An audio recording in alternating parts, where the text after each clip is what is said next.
लीजिए सुनिए। देवकीनंदन खत्री के लिखे उपन्यास चंद्रकांता संतति के 18वें भाग के पहले बयान को मेरी यानी समीर गोस्वामी की आवाज में।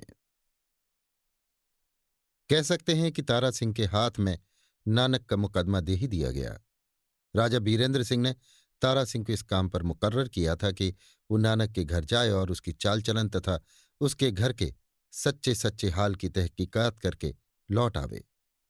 मगर इसके पहले कि तारा सिंह नानक की चाल चलन और उसकी नीयत का हाल जाने, उसने नानक के घर ही की तहकीकात शुरू कर दी और उसकी स्त्री का भेद जानने के लिए उद्योग किया। जब नानक की स्त्री सहज ही में तारा सिंह के पास आ गई तो उसे उसकी बदचलनी का विश्वास हो गया और उसने चाहा कि किसी तरह नानक की स्त्री को टाल दे और इसके बाद नानक की नीयत का अंदाजा करे। मगर उसकी कार्रवाई में उस समय विघ्न पड़ गया जब नानक की स्त्री तारा सिंह के सामने जा बैठी और उसी समय बाहर से किसी के चिल्लाने की आवाज आई। हम कह चुके हैं कि नानक के यहाँ एक मजदूरनी थी। वो नानक के काम की चाहे न हो, मगर उसकी स्त्री के लिए उपयुक्त पात्र थी और उसके द्वारा नानक की स्त्री का सब काम चलता था। मगर इस तारा सिंह वाले मामले में नानक की स्त्री श्यामा की बातचीत हनुमान छोकरे की मार्फत हुई थी। इसलिए बीच वाले मुनाफे की रकम में उस मजदूरनी के हाथ झंझी कौड़ी भी न लगी थी, जिसका उसे बहुत रंज हुआ और वो दोस्ती के बदले में दुश्मनी करने पर उतारू हो गई।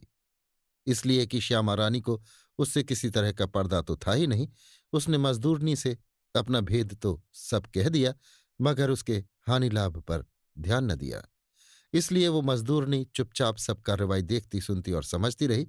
मगर जब श्यामा रानी तारा सिंह के यहाँ चली गई और कुछ देर बाद नानक घर में आया तो उसने अपना नाम प्रकट न करने का वादा करा के सब हाल नानक से कह दिया और तारा सिंह का मकान दिखा देने के लिए भी तैयार हो गई, क्योंकि उसे पता ठिकाना तो मालूम हो ही चुका था। नानक ने जब सुना कि उसकी स्त्री किसी परदेशी के घर गई है, तब उसे बड़ा ही क्रोध आया और उसने अय्यारी के सामान से लैस होकर अकेले ही अपनी स्त्री का पीछा किया। नानक ने यद्यपि किसी कारण से लोकलाज को तिलांजलि दे दी थी, मगर अय्यारी को नहीं। उसे अपनी अय्यारी पर बहुत भरोसा था और वो 10-5 आदमियों में अकेला घुसकर लड़ने की हिम्मत भी रखता था। यही सबब था कि उसने किसी संगी साथी का ख्याल न करके अकेले ही श्यामा रानी का पीछा किया। हाँ, यदि उसे ये मालूम होता कि श्यामा रानी का उपपति तारा सिंह है तो कदापि अकेला न जाता। नानक औरत के वेश में घर से बाहर निकला और जब उस मकान के पास पहुंचा जिसमें तारा सिंह ने डेरा डाला था तो कमंद लगाकर मकान के ऊपर चढ़ गया और धीरे धीरे उस कोठरी के पास जा पहुंचा जिसके अंदर तारा सिंह और श्यामा रानी थी, और बाहर तारा सिंह का चेला और नानक का नौकर हनुमान हिफाजत कर रहा था। वहां पहुंचते ही उसने एक लात अपने नौकर की कमर में ऐसी जमाई कि वो तिलमिला गया, और जब वो चिल्लाया तो उसे चढ़ाने की नीयत से नानक स्वयं भी औरतों ही की तरह चिल्ला उठा। यही वो चिल्लाने की आवाज थी जिसे कोठरी के अंदर बैठी हुई तारा सिंह और श्यामा ने सुना था। चिल्लाने की आवाज सुनते ही तारा सिंह उठ खड़ा हुआ और हाथ में खंजर लिए कोठरी के बाहर निकला। वहां अपने चेले और हनुमान के अतिरिक्त एक औरत को खड़ा देख वो ताज्जुब करने लगा और उसने औरत अर्थात नानक से पूछा, तू कौन है? नानक, पहले तू ही बता कि तू कौन है, जिसमें तुझे मार डालने के बाद ये तो मालूम रहे कि मैंने फलाने को मारा था। तारा सिंह, तेरी ढिठाई पर मुझे ताज्जुब ही नहीं होता, बल्कि यह भी मालूम होता है कि तू औरत नहीं कोई अय्यार है। नानक गंभीरता के साथ, बेशक मैं अय्यार हूं, तभी तो अकेले तेरे घर में घुस आया हूं। शैतान, तू नहीं जानता कि बुरे कर्मों का फल क्यों कर मिलता है, और वो कितना बड़ा अय्यार है जिसकी स्त्री को तूने धोखा देकर बुला लिया है। तारा सिंह जोर से हंसकर अब मुझे पूरा विश्वास हो गया कि बेहया नानक तू ही है और शायद अपनी पतिव्रता की आमदनी गिनने के लिए यहां आ पहुंचा है। अच्छा, तो अब तुझे ये भी जान लेना चाहिए कि जिसका तू मुकाबला कर रहा है उसका नाम तारा सिंह है और वो राजा बीरेंद्र सिंह की आज्ञा अनुसार तेरे चाल चलन की तहकीकात करने आया है। तारा सिंह और राजा बीरेंद्र सिंह का नाम सुनते ही नानक सन्न हो गया। उधर उसकी स्त्री ने जब ये जाना कि इस कोठरी के बाहर उसका पति खड़ा है तो वो नखरे से रोने और पीटने लगी तथा ये कहती हुई कोठरी के बाहर निकलकर नानक के पैरों पर गिर पड़ी कि मुझे तो तुम्हारा नाम लेकर हनुमान यहां ले आया है। नानक थोड़ी देर तक तो सन्नाटे में रहा। इसके बाद तारा सिंह की तरफ देख के बोला, क्या अय्यारों का यही धर्म है कि दूसरों की औरतों को खराब करें और बदकारी का धब्बा अपने नाम के साथ लगावे? तारा सिंह, नहीं नहीं, अय्यारों का ये काम नहीं है। और अय्यारों को ये भी उचित नहीं कि सब तरफ का ख्याल छोड़ केवल औरत की कमाई पर गुजारा करें। मैंने तेरी औरत को किसी बुरी नीयत से नहीं बुलाया, बल्कि चाल चलन का हाल जानने के लिए ऐसा किया है। जो बातें तेरे बारे में सुनी गई हैं और जो कुछ यहां आने पर मैंने मालूम की हैं, उससे जाना जाता है कि तू बड़ा ही कमीना और नमक हराम है। नमक हराम इसलिए कि मालिक के काम की तुझे कुछ भी फिक्र नहीं है, और इसका सबूत केवल मनोरमा ही बहुत है, जिसके साथ तू शादी किया चाहता है और जिसने जूतियों से तेरी पूजा ही नहीं की बल्कि तिलिस्मी खंजर भी तुझसे ले लिया। नानक, ये कोई आवश्यक नहीं है कि अय्यारों का काम सदैव पूरा ही उतरा करे, कभी धोखा खाने में ना आवे। यदि मनोरमा की अय्यारी मुझ पर चल गई तो इसके बदले में कमीना और नमक हराम कहे जाने लायक मैं नहीं हो सकता। क्या तुमने और तुम्हारे बाप ने कभी धोखा नहीं खाया? और मेरी स्त्री को जो तुम बदनाम कर रहे हो वो तुम्हारी भूल है।